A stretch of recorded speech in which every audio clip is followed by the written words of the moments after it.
Keisei Tominaga, this team, the 18-1 home record, it's captivated the state of Nebraska. Nebraska, at least as we sit here heading in their final game against Michigan on Sunday, Robin, they look squarely in the field. It's a matter of now where they land, whether it's anywhere from maybe a 7 to a 10 seed at this point. Yeah, I mean, going into the Rutgers game, the one slight worry you had was, what if Nebraska loses 4 straight? Then all of a sudden it changes the dynamic. Well, they didn't. They won comfortably, as expected.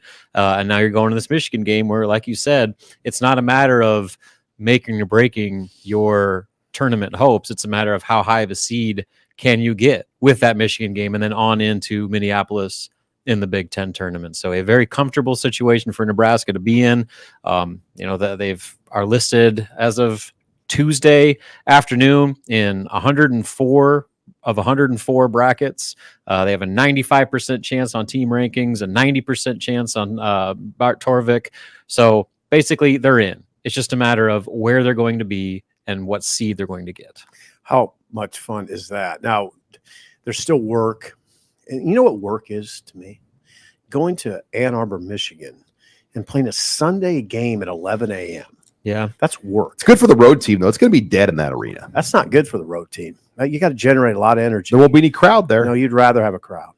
Any coach would tell you. Well, that. they played the Iowa rather game. have a crowd. They played the Iowa game with like 50 people in that arena, and Didn't they got help. blitzed. So It didn't help at all. No. And maybe a group of Nebraska fans will find their way there. Right. Maybe That I would think. I know a lot of people are going to Minneapolis like 3 days later, so they might be picking and choosing their postseason travel over that one. No, you don't want that as a player, Sean. You wouldn't have wanted that as a player. We're going to an arena with nobody in it. You know, I mean, it's no fun. But yeah, that will be a challenge. You just wonder, like, Juwan Howard, is it his last game at Michigan? I mean, Couldn't it, Rob? Yeah, I mean, there's a lot of momentum hearing? behind that. I know that there's also people look at what he did to start. They were really good. with John Beilein's players. Yeah, but he's also been recruiting at a high level. They all just went pro and left the program. So if they had Hunter Dickinson right now, they'd probably be a much different team. But why did Hunter Dickinson leave? That's what begs the question. Yeah, I'm sure that goes back to the issues that have unraveled on them this year, where the culture's a mess and they don't like each other. And so that's what you're getting into. So, that game aside, again, that's a game where you're only going to potentially strengthen your resume. Losing it, the one worry you have is if Michigan, they don't play until Sunday, so they're a week off like Nebraska is. If for some reason they dip below that 135 mark in the net rankings, because then that turns it from a quad 2 game to a quad 3. And the one thing Nebraska doesn't have on its resume is a quad 3 or 4 loss. So if Michigan somehow dips below 135 and gets into that quad 3 territory, then Nebraska goes into that with, once again, the chance of adding a quote unquote bad loss to its resume, which isn't going to make or break their tournament, their bid. It's just going to matter of maybe potential seeding implications. You're listening here to the Husker Online show as we talk opening headlines. Nebraska basketball, we're a few weeks out still from spring practice. Robin, it was senior day in Pinnacle Bank Arena, and probably one of the more memorable ones that we've seen. You had Keisei Tominaga and a number of international reporters, a local Lincoln player, Josiah Alec, and the way he played. Now, CJ Wilcher could come back still, right? He graduated in December, and so he decided to wait to walk for graduation until the spring so his family could be here. So that was purely an academic thing. Like, his family made it into town and walked with him on senior night. So it was more to do with that. And go back a few years ago to Derek Walker. Same thing. He became the first member of his family to graduate from college. And so they wanted to honor that. And his family came in even during the COVID year, and they honored him. And he had 2 more senior nights after that. Yeah, he walked 3 times. Right? So that whole thing, I don't put much stock into that, especially in the situation. Come back. CJ's he's got a good situation right now. I mean, he's got a good NIL package. He's playing a bunch on a good team. I think he's happy here. He's really invested in the community. So I don't put a lot of stock into that one way or the other. And I know there's been a lot of questions about who has eligibility, who doesn't. The only 3 that for sure do not have eligibility are Keisei Tominaga, Josiah Alec, and Jerron Boogie Coleman. CJ can come back. Rink Mass can come back. Bryce Williams, Juwan Gary. All those guys have another year of eligibility. So with this renewed interest and momentum behind the program and the quality of basketball they're playing, the product that people are getting behind, NIL should be able to help potentially retain a good chunk of that, if not all of them. Look at the crowds. Look at there can't be many places in America. 7th nationally in attendance. Yeah. It's not just the sheer attendance, it's the energy. I can't believe there's too many buildings in America with that kind of energy for a college basketball. There are multiple Big Ten coaches that say maybe next to Mackey Arena at Purdue, it's the hardest place to play in the Big Ten right now. Champaign came to mind. Yeah, some people would say Nebraska's harder. Really? Yes.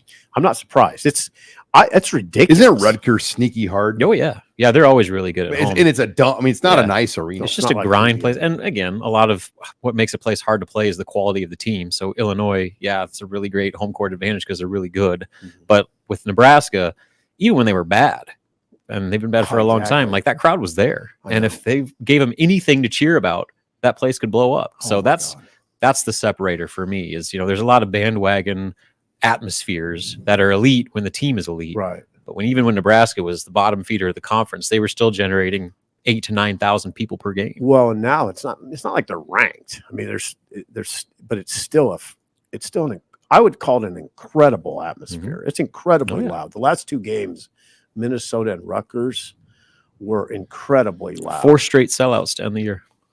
Yeah, and it is a legit sellout. Oh yeah, the state of Nebraska with Creighton and Nebraska both filling venues. I mean, isn't that wild? It's really it's like a smaller version of Louisville and Kentucky in the same state. I mean, they have 2 big, huge venues they fill in that state. God, that's a good point. That's wild. There's just not like a lot of. I mean, California, those teams don't fill their arenas. Hell no.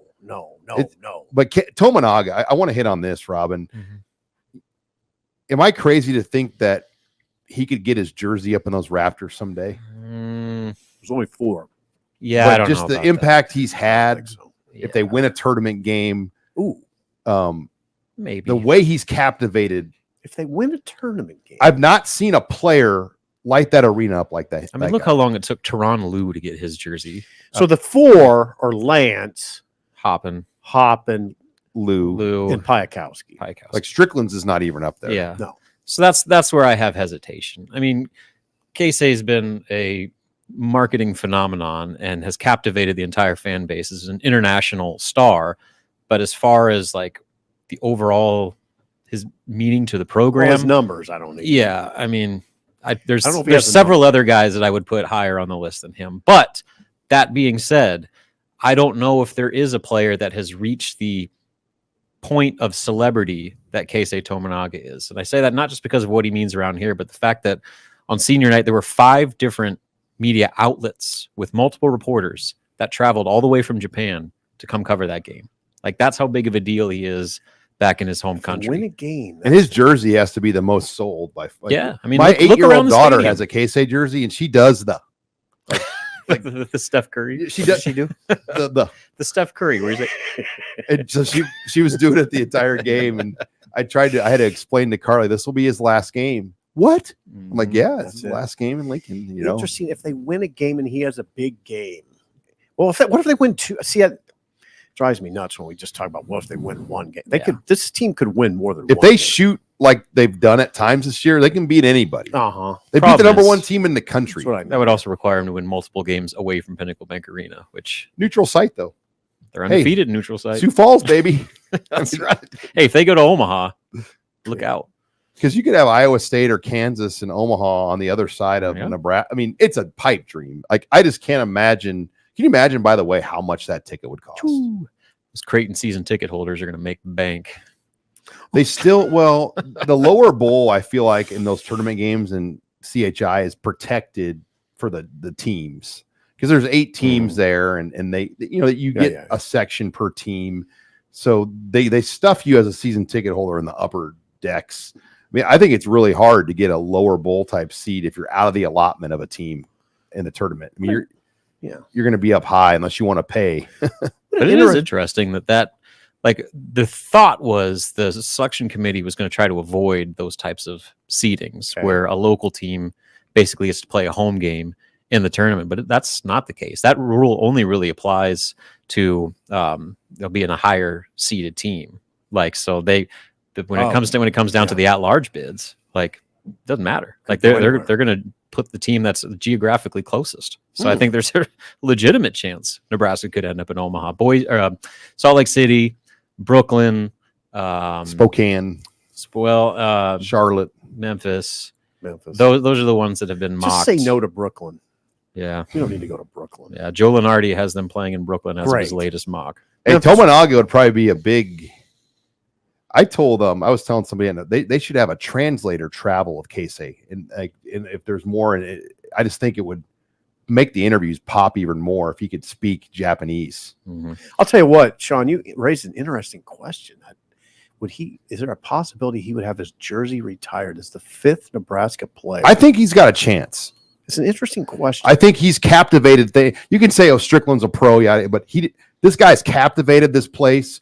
He's filled that arena and charged that place, unlike any guy I've seen in a long time. You have conference player of the years guys that like don't have their number. Yeah, but they didn't impact the place. Like, it's not about just being the best player. It's about impacting what it's done, the identity and the way he's captivated things. Like Strickland, and these great players, but Keisei is an icon. Like, the way he's gone. I mean, for a guy, just the way he's done it, it's just different. And I guess you guys may not see it like that, but I know. I just said it's let's see him do it first. Let's see him go win a tournament game first, and then we can maybe have that. Well, who makes that call? Would it be like, I don't know, Trev? I don't know. No, I don't think Trev unilaterally makes the call. Like, who made the call to put Lou up there? I don't know, but like, I remember back when Nebraska played in Devaney, like in the early 2000s when I first started covering the team, it was hard to find like a picture of Teron Lou. Like, it was weird, the dynamic there. So like, I think that had a lot to do with it. There was some sort of fracture there with when the administration at Nebraska and Lou, to where he was still in the league at that point. And he was coaching LeBron James and winning NBA titles onto that point, but you could hardly even see a picture of him in the concourses. Just an oversight. It was weird. So Lance, Pike, Hoppin, and Lou. Lance, Stu Lance. Yes. Pike, Hoppin, Lou. Where's Keisei rank in the all-time scorer list now? He's like in the 30s. 30s. So he's 30s. That's low. See, Sean. Yeah. Now that's the thing, Sean. I don't know if he has the numbers. I'm not biting back. I said it was an interesting. No, but to Sean's point, though, it goes beyond just the numbers. Right. It's the impact. It's the celebrity, the way that he's become arguably the most fun player in Nebraska basketball history. Right. Yeah. Oh, I get where you're coming from. It's interesting. It's a pretty interesting discussion. It is. He'll get as big of a stand if he ever comes back to anything. He'll get as big of an ovation as anybody. Yeah, I don't want to go too far down this road, but who would be left out? Like Strickland would be the main one. Mm-hmm. Vincent Hamilton, Alex March. Yeah, has Vincent Hamilton stepped foot in state of Nebraska? I mean, like, does he even? I mean, I've not seen or heard. Even like Mikey Moore, like guys like you, some of those great players that played in the league. You don't really. You couldn't even like find them on social media. Right. Like it's. I mean, there was, and those guys are like 50. A lot of these guys now. I mean, it's been a ways when you go back to that they're era. upper 40s, 50. Interesting.